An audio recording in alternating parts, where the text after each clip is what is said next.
Hello, I'm Dawn. Welcome to Soul Simple Life Shifts.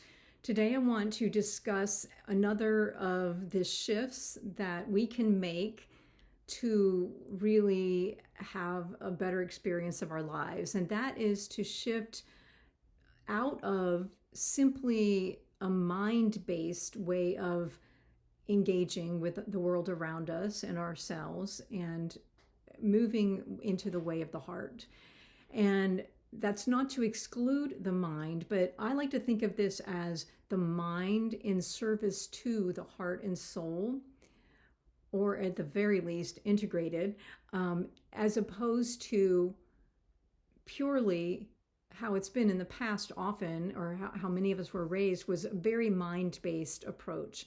So a focus that was all about logic, mind, analysis, thinking, observation and assessment and action, and also sort of an attachment to the way it happens, to strategy, without the balance of intuition, soul.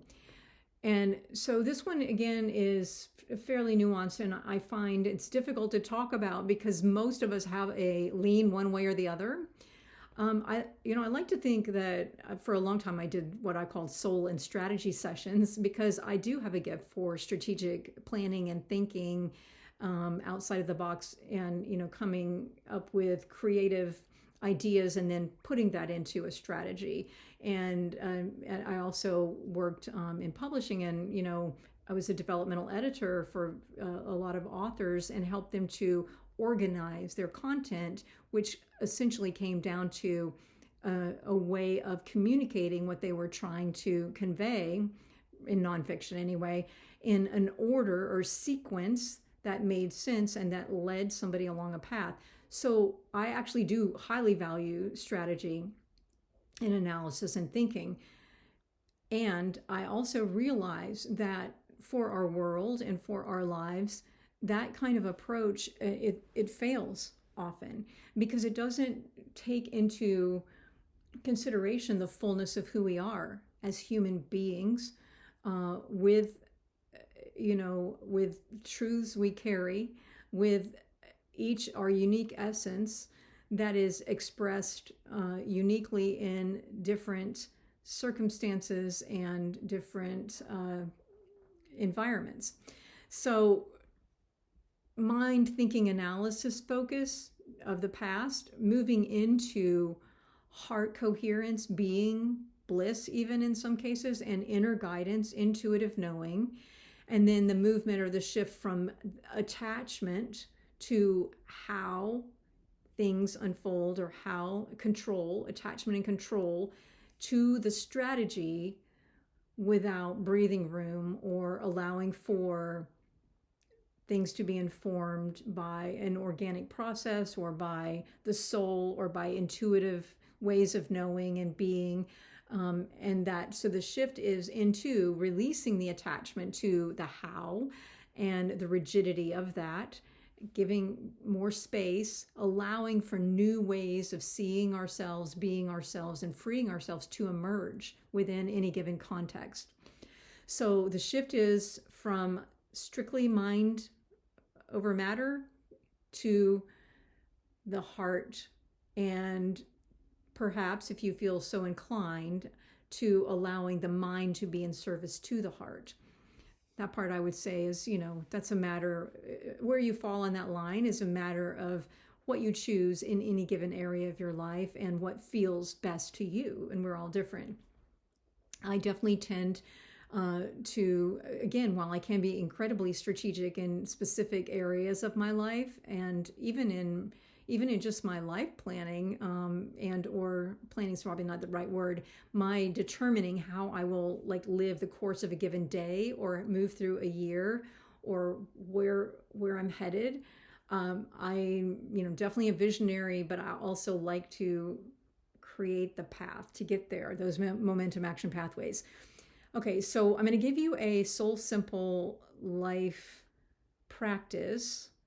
I don't really have a name for this, but what I would, refer to it as right now, the way I think of it is mind over matter and how the heart matters. So what I try to do is to examine, particularly when I'm feeling, and this is easier for some of us than others, but when I'm feeling a level of emptiness or disconnection from my heart, really not feeling the passion anymore for my life, either in a particular area of my life, in a particular relationship, in a particular expression, in a particular goal that I'm working toward or project. If I'm feeling a lack of connection, of enthusiasm, of passion, if I'm just feeling dried up and strung out, not literally, but like if, and otherwise disconnected from the fullness of who I am, I try to check in on these two things: mind over matter and how the heart matters. So when I say mind over matter, I think a lot about inertia or being stuck or stagnant or not feeling the joy or passion or life. So the first thing I look at is, where is my mind here? What is my mind actually telling me about this situation?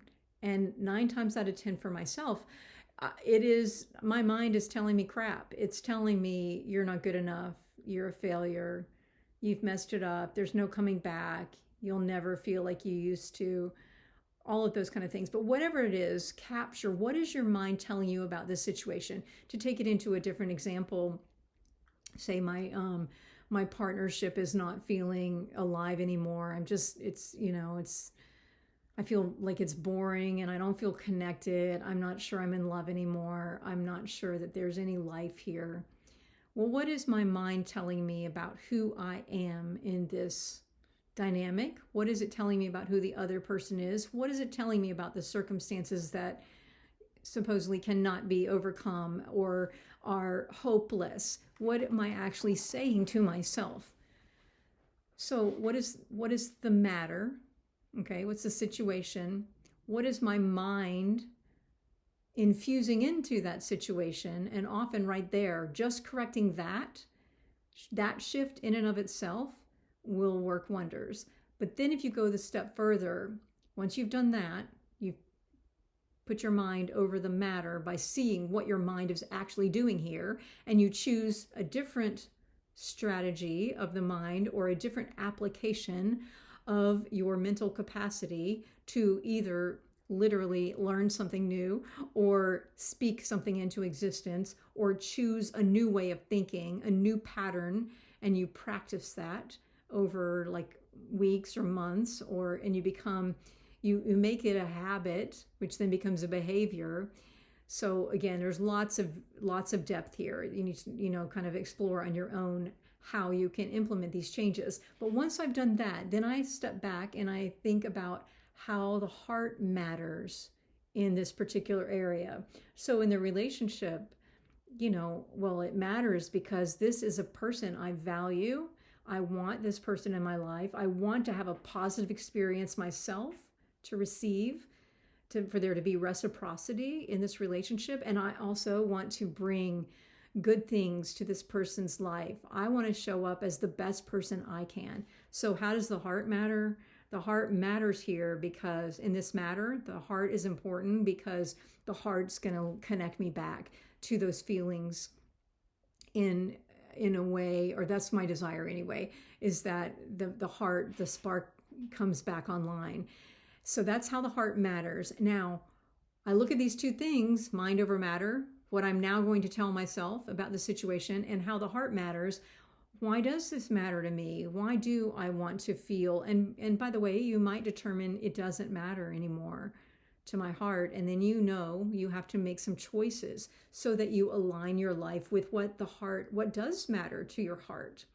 What will bring back that spark of life? The relationship, obviously, it's not a cutthroat, like yes or no. All of a sudden, it's more nuanced. But in some areas of life, it will be more just as simply, I'm just going to stop investing my energy there because it's not bringing me anything that is aligned with my heart's essence, with the whole of who I am, with my soul's truth and radiance. That just doesn't do it for me. So I'm going to withdraw my energy from that, and I'm going to invest it over here. So you're determining, you're making an assessment of how your heart, where is the treasure of your heart? Where is the place where the heart really resonates or finds that life? And how will you reconnect to that? And then finally, how can you connect these two things, your mind and your heart? At the very least, bring them together and create ways of engaging in this particular area of your life, or with this particular person or these people, or the environment. How can you bring more of your heart and mind together, and in such a way that you are radiantly expanded in this situation, and you are walking in the way of your life that includes both heart and mind, that does consider the body and soul. So this is very connected with the idea of wholeness and integration. And it's very connected to this idea of the two journeys I talk about. The journey back to sacred wholeness, back to your original state of fullness and wholeness within any given area of your life, and that vision for the full experience. And also the journey to soulful transformation. In other words, always knowing that through the application of your mind and by walking in the way of your heart and the way of your life, you're able to walk in the way of wholeness, and you're able to expand radiantly from within in any given circumstance and bring something to a higher expression that is aligned and authentic and true to you. So that was the way of the heart and mind, and shifting to purely mental process or logical operation into what I like to also call the logic of love, the way of the heart that also applies the mind to any given circumstance. So that's just a little bit about how to shift from the mind to a fuller expression that includes the heart and soul, I would say.